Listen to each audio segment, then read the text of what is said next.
Oke, halo, perkenalkan nama saya Adi Cipta Rarja Wirawan. Pada tutorial kali ini saya akan menjelaskan bagaimana membuat sebuah model sederhana berupa gelas anggur, dan setelah itu saya akan mencoba menjelaskan tentang liquid simulator.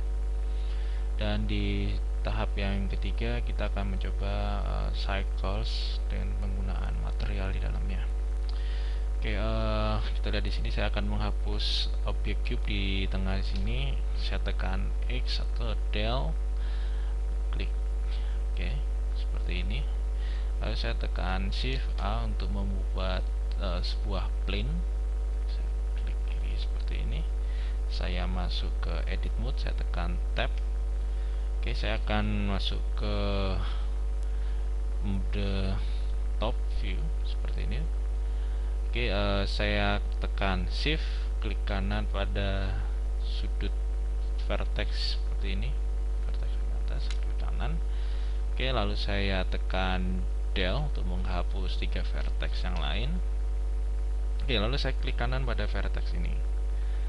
Dan oke, sebelah sini saya akan ubah posisinya vertex pada sumbu X berupa 0, sumbu Y 0, tekan enter. Oke. Sekarang saya akan mengubah pada tampilan front. Saya tekan 5 untuk mengubah ke ortogonal, front ortho. Oke. Lalu saya masih di edit mode, saya tekan E untuk extrude pada sumbu X, saya tekan X, saya gerakkan vertex seperti ini. Oke. Saya scroll, oke, saya extrude pada sumbu Z seperti ini, saya extrude kembali, tekan E seperti ini. Oke, kurang lebih seperti ini. Saya tekan E, extrude, saya tekan Z. Oke, kurang lebih sekian. Oke, saya tanpa menggunakan gambar referensi. Saya tekan E lagi seperti ini. Oke, E, extrude, E kembali seperti ini, extrude. Oke, kurang lebih seperti ini. Saya tekan E pada sumbu X, saya tekan X. Oke, saya tekan E lagi seperti ini. Saya kembali, saya tekan E, saya tekan E kembali sini. Oke, untuk bagian sini saya scroll. Oke, saya ubah posisinya X supaya tepat di tengah. Oke. Setelah itu yang saya lakukan, saya tekan A untuk select all. Saya ubah pada top view, oke, dengan kondisi semua terseleksi. Lalu di bagian sebelah kiri ini ada fasilitas spin. Oke, kita klik spin. Di sini masih seperempat bagian dari gelas. Saya ubah di bagian bawah sini ada parameternya. Untuk degreesnya saya ubah menjadi 360. Oke. Oke, kalau Anda lihat di sini bentuknya sudah kelihatan, cuman masih belum nampak smooth. Stepsnya saya ubah langsung aja menjadi 20 seperti ini. Oke, saya ubah tampilannya sekarang menjadi front ortogonal. Selanjutnya saya tekan A untuk men-select semua. Saya tekan W untuk special window. Di sini ada remove doubles. Oke, di sini ada 50 vertices yang saya hapus. Oke, selanjutnya di sini saya pastikan kalau saya tekan A, saya tekan tab. Oke, kalau saya tekan di sini settingnya supaya smooth, saya klik smooth. Namun kalau dilihat di sini ada bagian tapak garis hitam. Untuk menghilangkan caranya mudah, cukup kita kembali ke tab edit mode, tekan tab, tekan A untuk select all. Lalu di sini bagian normalsnya ada recalculate, kita klik. Oke, selanjutnya kita kembali ke object mode, tekan tab seperti ini. Saya tekan angka 1. Selanjutnya saya akan menambahkan satu modifier, yaitu modifier subdivision surface atau subsurf seperti ini. Oke, view-nya saya ubah menjadi 2 supaya lebih smooth. Di sini saya aktifkan editing gauge-nya seperti ini. Kalau Kalau saya tekan Z pada wireframe mode, dia akan tambah seperti ini. Untuk lebih menyederhanakan, saya aktifkan optimal display. Oke, setelah itu saya akan masuk kembali ke edit mode. Saya tekan tab. Oke, seperti ini. Saya tekan Z untuk kembali ke solid mode. Oke, saya tekan A.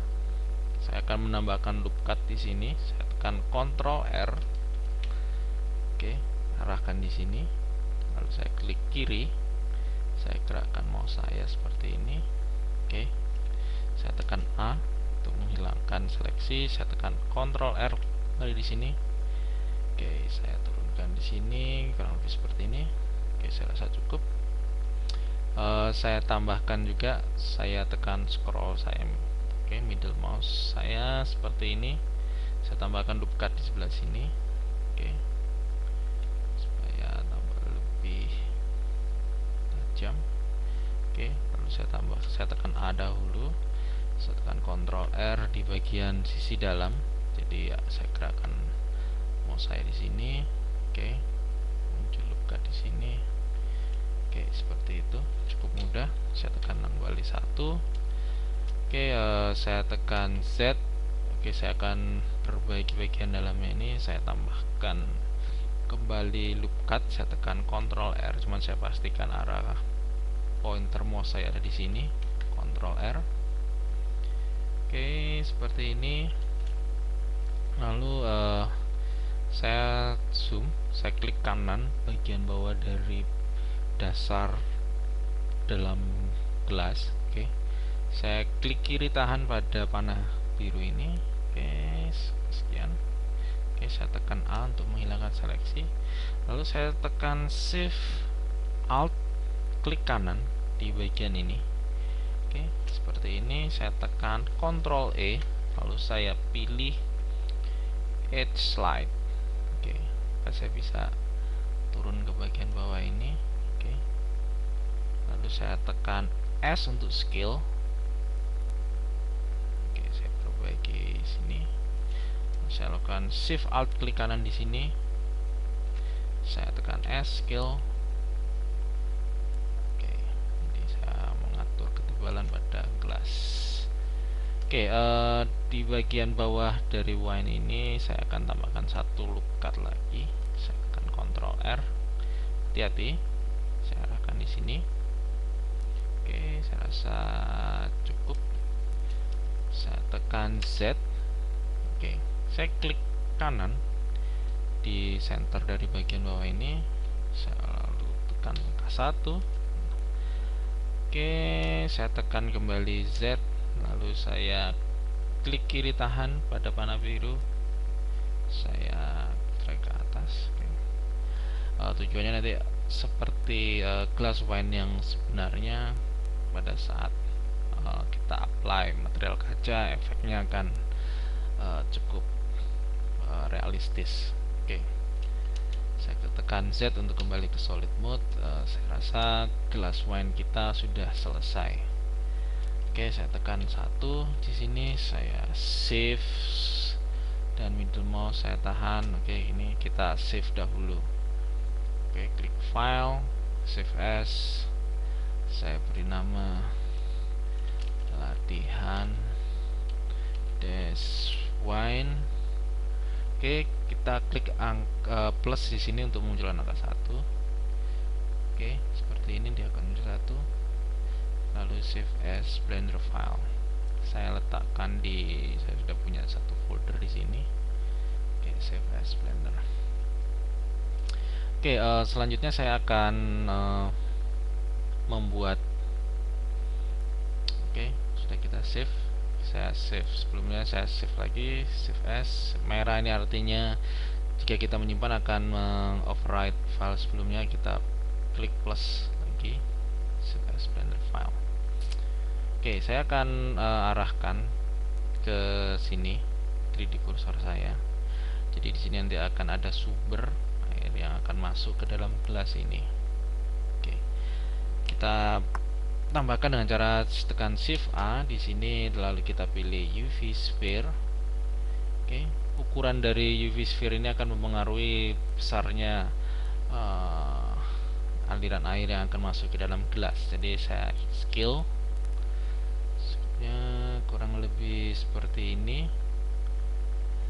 Oke, nanti kita harus mencoba itu ya, jarak yang tepat ya, memperkirakan supaya tidak keluar gitu ya. Jadi kecepatan arah air nanti juga mempengaruhi gitu ya.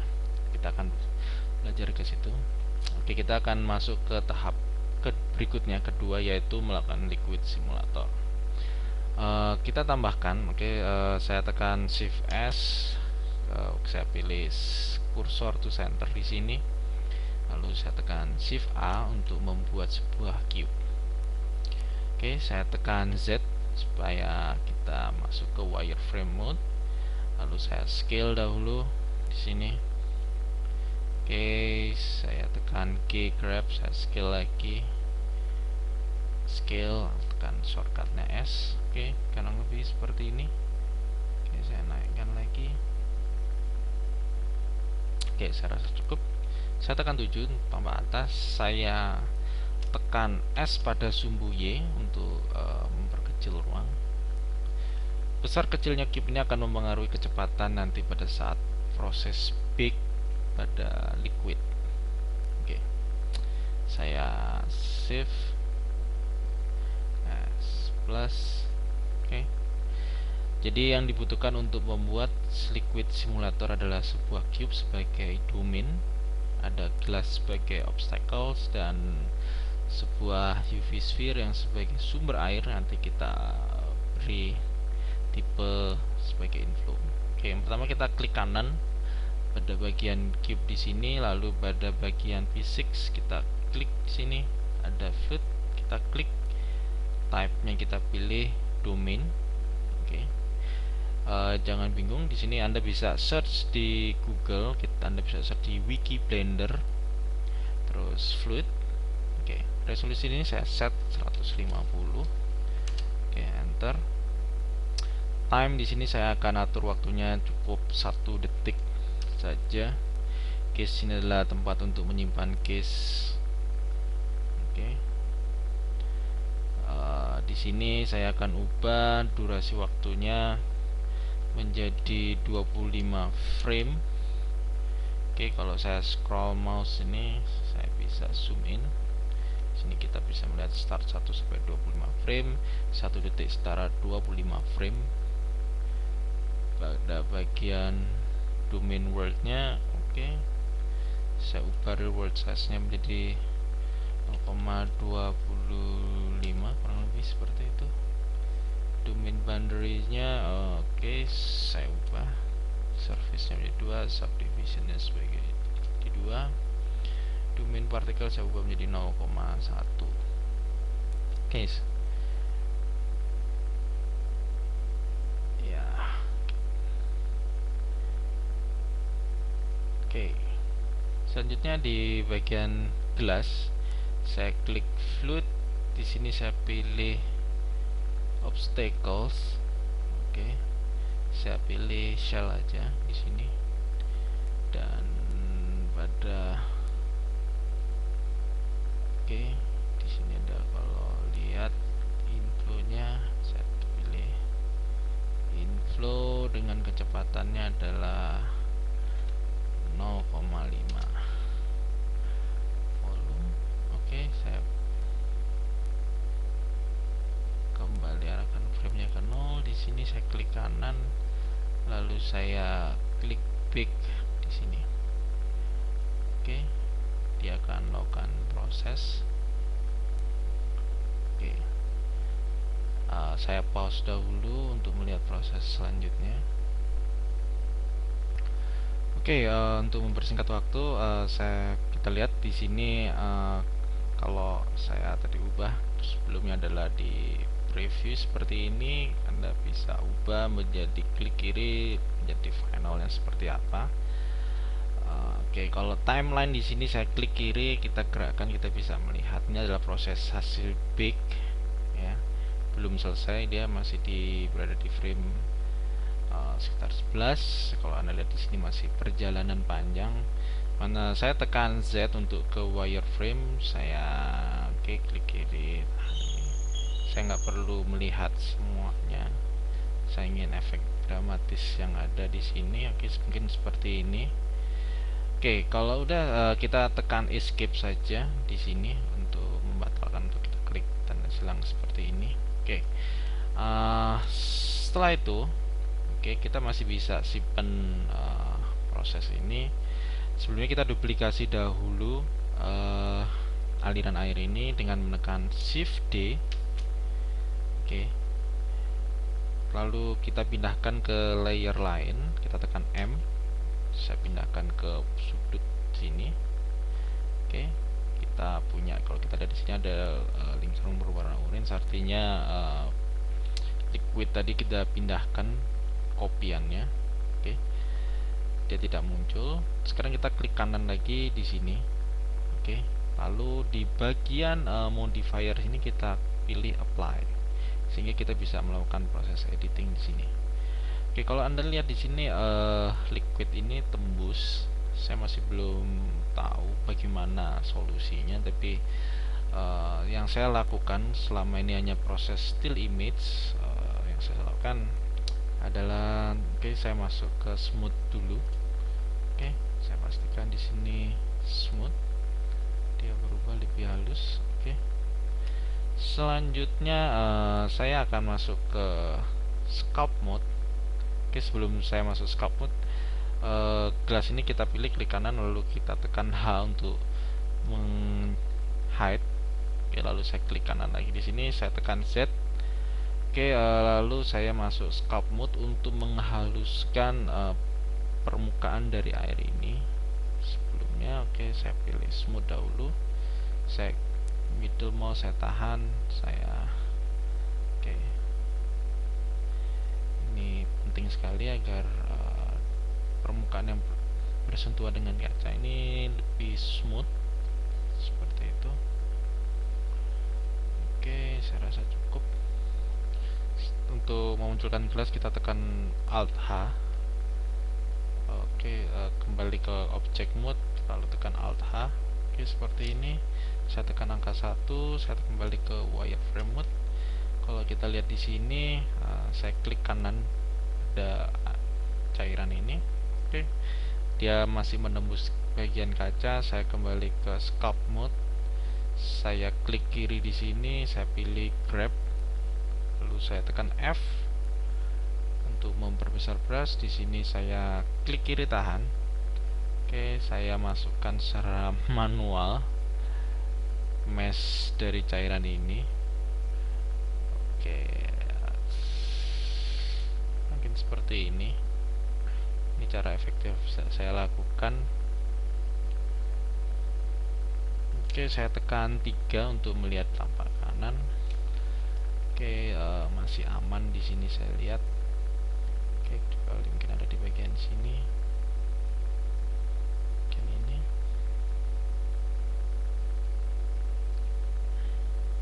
Oke, saya rasa cukup. Untuk latihan Anda bisa lebih cepat nanti mengerjakannya. Oke, saya rasa kita sudah mendapatkan satu posisi antara cairan dan gelas ini dengan baik. Kita masuk ke tahap berikutnya, ke cycles. Oke, saya di sini akan tekan T untuk menyimpan, menghide beberapa panel di sini, tools dan information. Saya klik kiri di ujung sini. Jadi saya drag. Oke, saya punya dua tampilan, dua jendela sini. Oke, tampilan yang di sini adalah saya akan nanti menggunakan, saya aktifkan dahulu blend cycles di sini. Render caranya seperti ini. Oke, sudah cycles. Oke, sini saya pilih viewport settingnya render. Oke, masih belum tambah ada apa-apa. Mari kita buat di sini bagian bawahnya plane. Saya tekan, pastikan kursor ada di center. Cursor to center, dia pindah di sini, tekan Shift A, saya pilih plane, saya scale. Oh, ada suara motor kencang sekali. Oke, seperti ini saya punya plane. Oke, lalu saya tekan Shift D untuk duplikasi, saya tekan R untuk rotate, pada sumbu X, saya tekan X sebesar 90 derajat, dia akan seperti ini. Oke, saya tekan 7 seperti ini, saya perbesar lagi. Oke. Ya, dia akan berfungsi sebagai sinar di sini, cahaya. Sebelumnya saya hapus dulu default lamp di sini bentuk seperti, saya klik kanan, saya tekan X, saya tekan del. Oke, lalu saya klik kanan kembali pada bagian belakang background ini, saya pilih di sini materialnya, saya klik new, saya tulis saja di sini cahaya. Oke, lalu di bagian surface saya pilih emission. Oke, cukup terang sekali di sini. Oke, saya kecil, saya tekan S. Saya rasa cukup seperti ini. Oke, sebelumnya saya ubah dulu background world-nya ini. Saya klik kiri world di sini. Bagian colornya saya klik kiri, saya hitamkan. Oke, supaya tambah lebih kontras juga. Oke, saya atur dulu posisi kamera, saya tekan angka 7, saya pilih kamera di sini, saya klik kanan. Oke, saya tekan N dahulu di sini, saya posisikan dahulu posisi kamera, saya ubah. Oke, 0. Ini rotasinya saya nolkan dahulu. Oke, saya tekan 3. Lalu saya arahkan pointer mouse saya di bagian jendela sini, saya tekan 0. Oke, kita bisa melihat ini adalah posisi kamera gitu ya. Sini saya akan atur dahulu resolusinya, saya ubah menjadi sumbu Y nya, ketinggiannya 1800. Oke, untuk Y X nya saya tekan 1000 sehingga menjadi bentuknya portrait seperti ini. Oke, sudah cukup kelihatan bentuknya.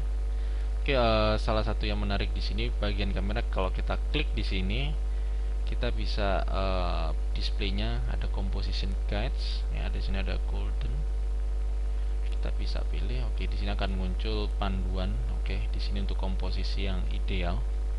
Oke, saya bisa tekan dengan kamera masih aktif, saya tekan give.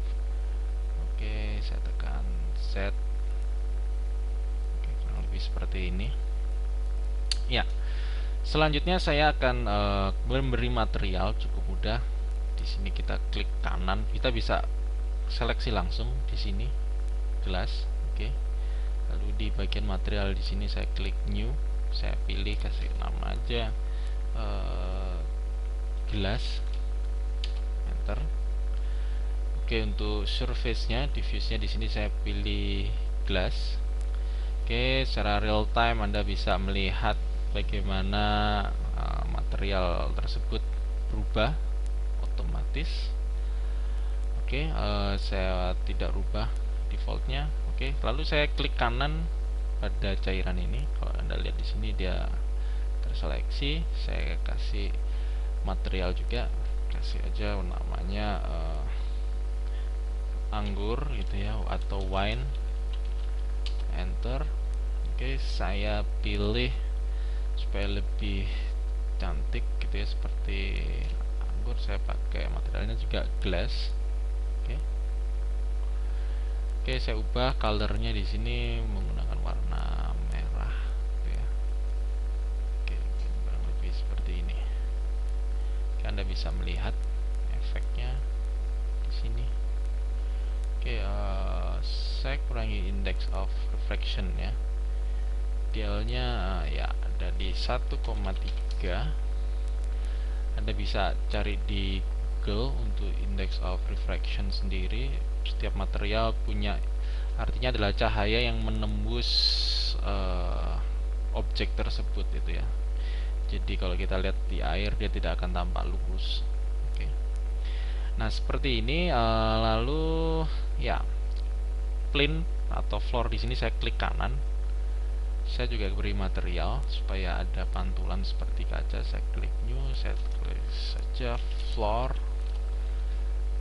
Cuman beda di sini saya akan beri dia glossy. Oke. Roughness-nya saya akan ubah. Jadi dia tidak ekstrim itu ya. Memantulkan saya tik 0,05.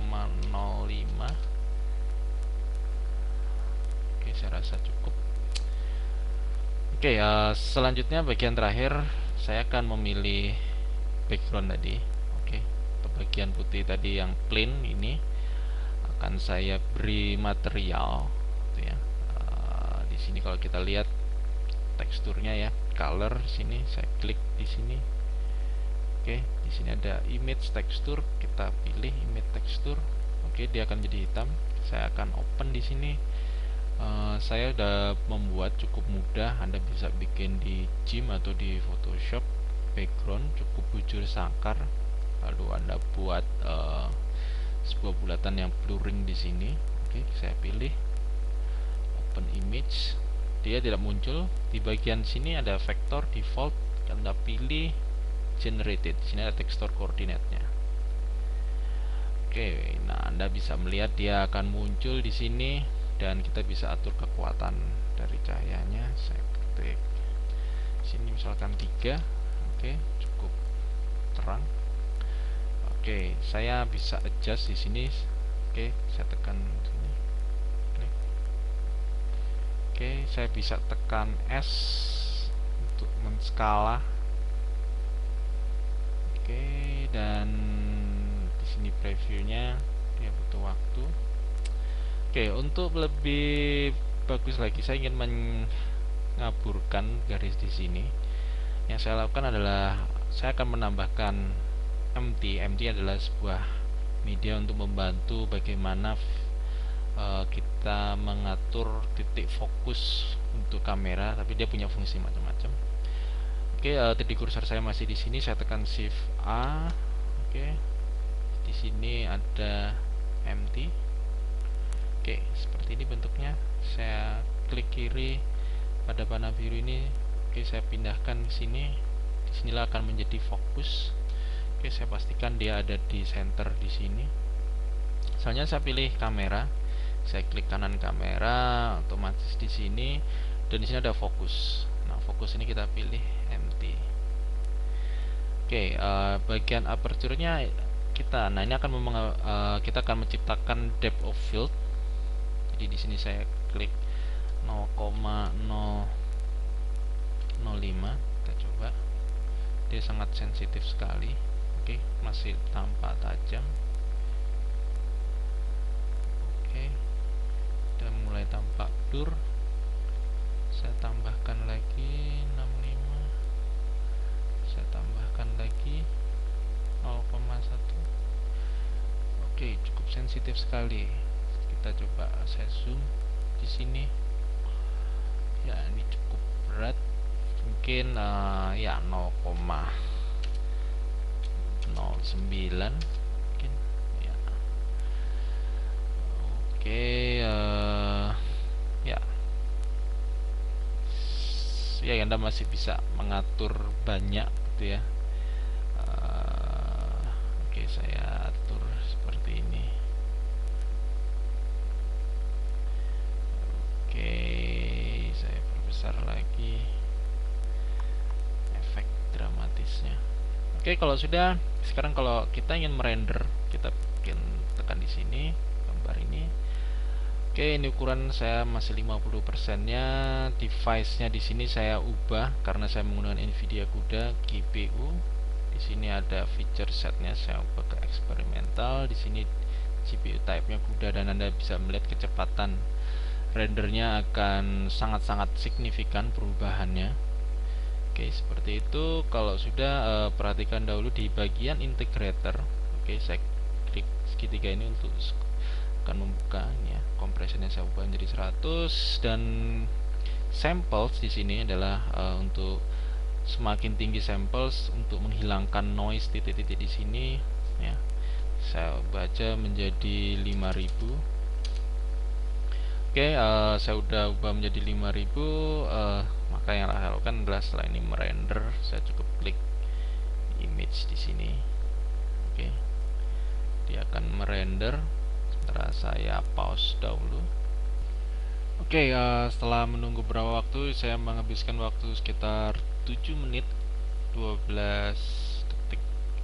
Oke, untuk merender dengan jumlah sampel 5.000. Oke, sekian tutorial dari saya. Semoga Anda bisa belajar sesuatu dari tutorial yang sederhana ini.